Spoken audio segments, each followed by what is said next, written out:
कारवेत युवकाचा तलवारीने वार करून निर्घुण खून। भांडणाचा राग मनात धरून खानापूर तालुक्यातील कारवे येथील राहुल गणपती जाधव वय वर्ष 35 या युवकाचा गुप्तीवत तलवारीने डोक्यात वार करून तसेच हॉकी स्टिकने मारून निर्घुण खून करण्यात आला। ही घटना कारवे येथे स्मशानभूमी नजीक असलेल्या विटा तासगाव रस्त्यावरील पुलावर रात्री 12 वाजण्याच्या सुमारास घडली।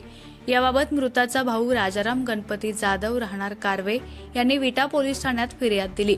माणिक संभाजी परीट व गजानन गोपीनाथ शिंदे राहणार मंगरूळ तालुका खानापूर, अमृत शहाजी माळी, नयन रंगलाल धाबी, प्रफुल्ल कांबळे, रोहन रघुनाथ जाधव, नितीन पांडुरंग जाधव सर्व राहणार कारवे तालुका खानापूर अशी संशयितांची नावे असून माणिक परीट, गजानन शिंदे व नयन धाबी या 3 संशयितांना ताब्यात घेतल्याचं विटा पोलिसांनी सांगितलं।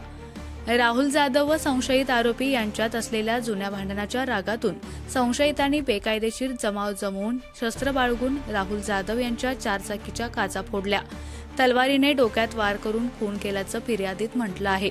वरील संशयितांवर गुन्हा दाखल केल्याचं व अन्य हल्लेखोरांचा शोध सुरू असल्याचं पोलिसांनी सांगितलं। अधिक तपास पोलीस उपनिरीक्षक व्ही.जी. येळेकर करीत आहेत।